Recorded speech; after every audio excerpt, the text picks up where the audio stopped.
For over 35 years, Mario has remained one of the most well-known and successful video game franchises in the world. Much like Mickey Mouse, he's considered the face of the industry he represents, with his numerous amount of quality games, charming characters, and genres he's been able to tackle. There's a good reason why he's sometimes referred to as Mr. Video Game, for many may remember him until they die. Well, it's not that hard for Goombas, considering that's the last thing many casualties have seen.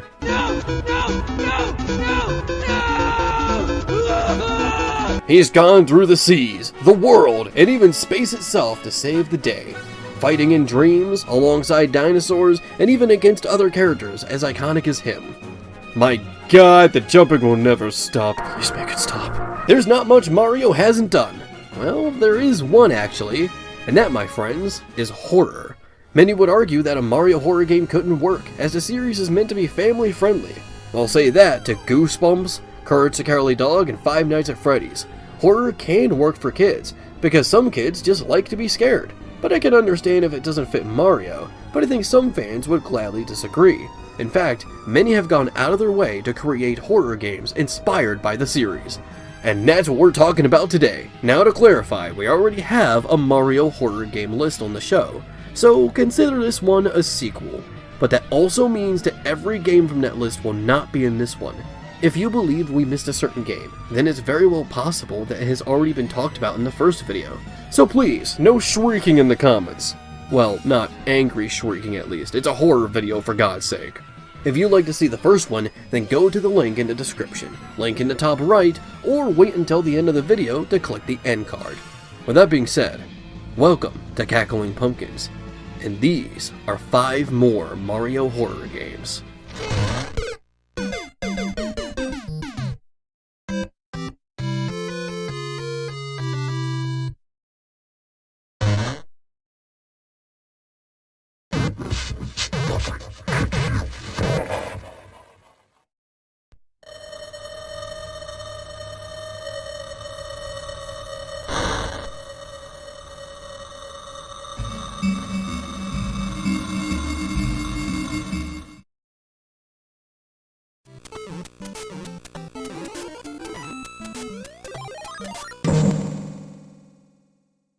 Much like the story simply known as Mario, I Hate You is a classic video game creepypasta about a ROM hack of Super Mario World.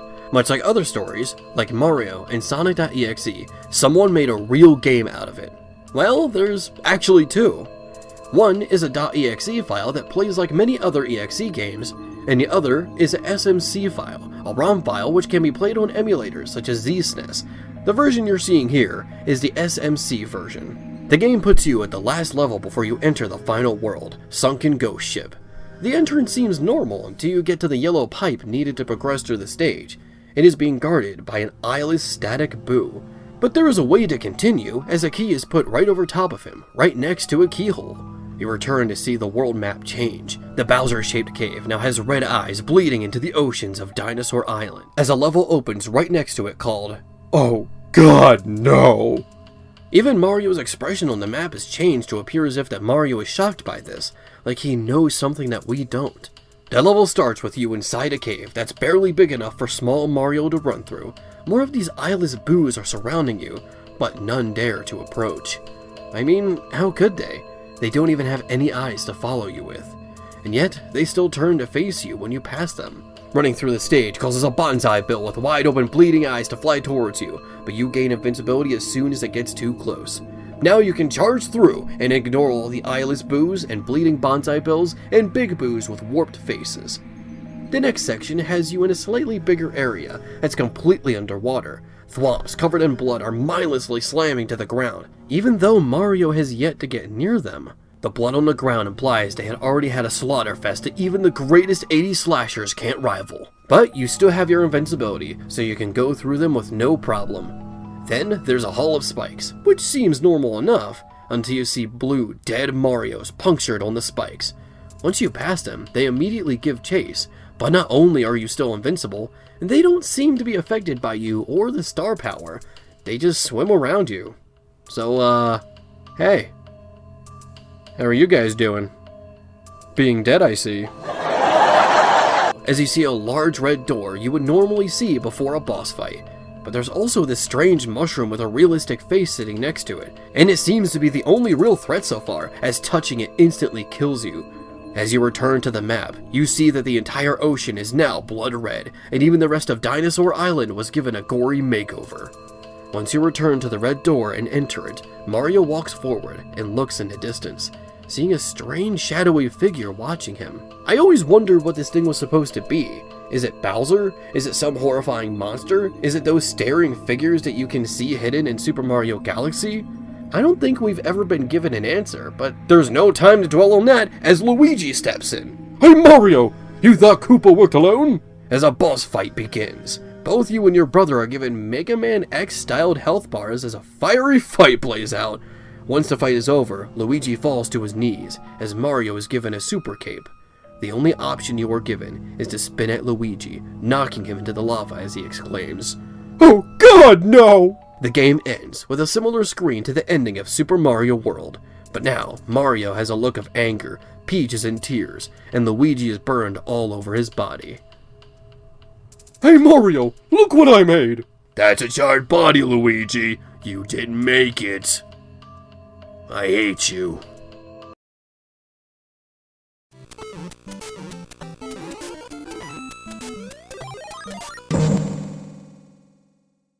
Mario PC Port is a hypothetical of the first Super Mario Bros. Being ported to PCs, which wouldn't have been too hard to believe, considering that Mario has had multiple PC titles in the past, with Mario Teaches Typing, Mario is Missing, Mario's Time Machine, Mario's Preschool Fun, and Super Mario Bros. And Friends When I Grow Up. And additionally, back then, id Software, the devs behind Commander Keen and Doom, pitched to Nintendo a PC port of Super Mario Bros. 3. I often wonder how different things would be if this went through.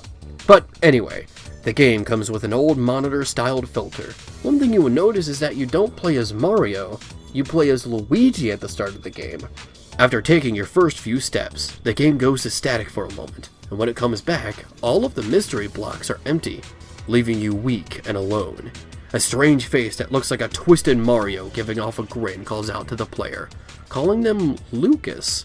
If you go back to the title screen, you can see a message that says, "Enjoy the game, Lucas," from Mark, implying that this PC port was made specifically for this Lucas.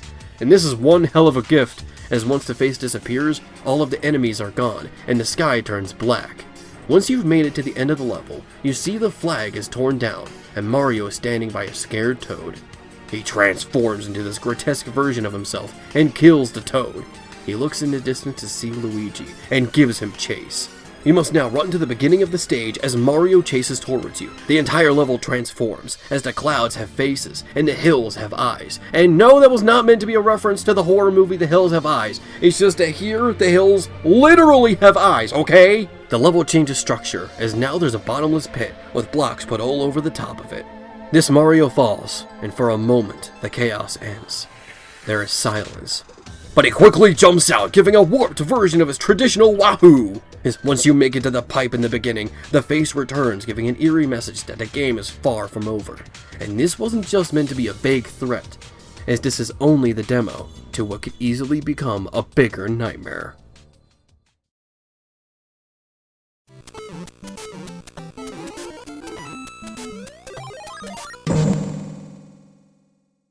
Five Nights at Wario's is one of the earliest Five Nights at Freddy's fan games, alongside Five Nights at Freddy's Treasure Island and Five Nights at Candy's. Wario and Waluigi once owned a factory, but one day on their way to work, they seemingly disappeared and never returned.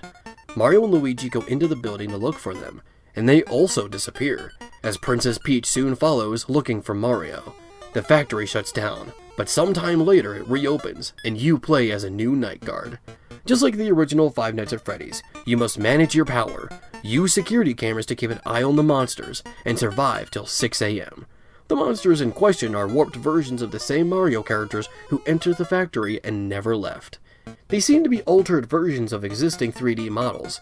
The 3D models in question seem to be ripped from Super Smash Bros. Brawl, considering their darker tones and extra detail. Look, I grew up with Brawl. I know the Brawl models by heart. Being one of the earliest fan games, it's prone to have some issues that later fan games would fix.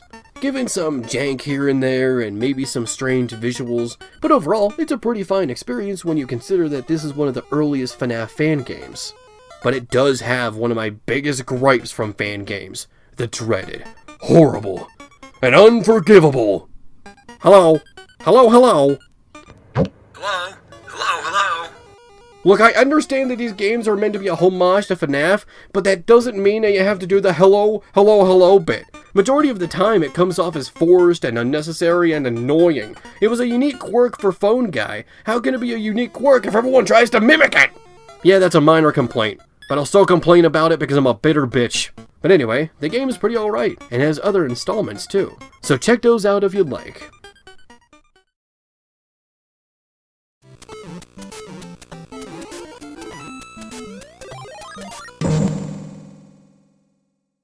Left Behind, a game created for the hashtag #LuigiKidEXE challenge.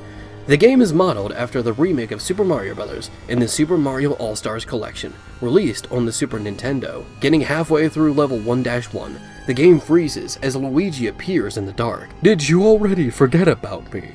The sky becomes black, all of the enemies have disappeared, and even if you got a Super Mushroom, its benefits will be seemingly stripped away from you. You then end up in a dark, rocky level with horror ambience playing in the background. Luigi catches you yet again, and now he presents a game for you. Or Thomas, should I say. Let's play another game, shall we? Find all of my parts, and you win, Thomas. Honestly, that kinda just makes the rocky area kind of redundant. What was the point in taking me here if you were just gonna catch me the same exact way as you did in level 1-1 and then send me to this lava-filled area? Most likely it was done to fill in time, so I guess I can forgive it.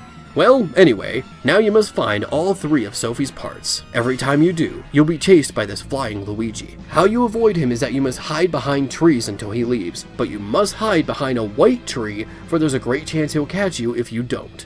Not every entrance is open, so you must find keys and unlock their pathways. Honestly, the game controls pretty alright. It feels very traditional for a Mario game, and the level design is actually pretty okay too. In some cases, it feels like an actual Mario game, or at least a map on Super Mario Maker. Once you collect all 3 pieces, Luigi catches you once more. That was fun, wasn't it? You won! Right. Now you're in a large, foggy forest area, and you must platform your way to the end. There you'll find a sick truth. Your speed begins to slow as your ability to jump is stripped away from you. You'll find a pit, stop in place, as the camera slowly pans down, revealing the bloody dead body of Sophie. Luigi walks up behind you, staring you down, as if he knows that you now know the truth. Sophie is dead, and somehow she manifested herself into this game, using Luigi as some kind of vessel of torment. Because obviously, Luigi is the most terrifying entity of all.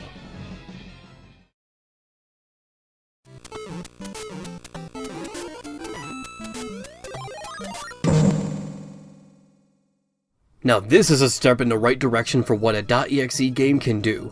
TooLate.EXE, also created for the hashtag LuigiKidEXE challenge, takes Super Mario Bros. 3 and takes it down a new story that doesn't involve transformed kings or saving Peach, but a depressed Mario that lost his brother and can no longer go on without him. But unfortunately for him, Luigi is still here.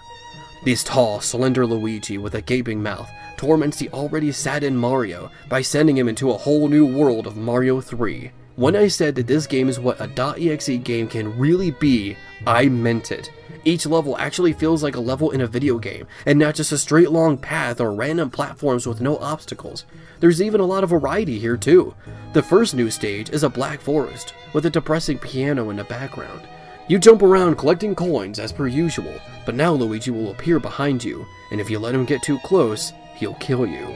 So turn around and face Luigi to banish him. The level is pretty lengthy and has decent detail. It even adds more detail later in the level by adding these realistic cars and roads. The next level has you carrying a torch that you must keep lit as you hide behind rock formations from Luigi's giant head and red eyes. The entire level is this red, bloody hellscape. That's what this game does right. Unique mechanics and gimmicks in each level, actual level design, music, unique looks for each stage, and so much more. But there are some problems with this game. it's obvious that the engine is not the exact same as Mario 3, as Mario is a bit too hard to control, so you have to almost tap the directional pad to move. Jumps are too heavy as you drop like a brick.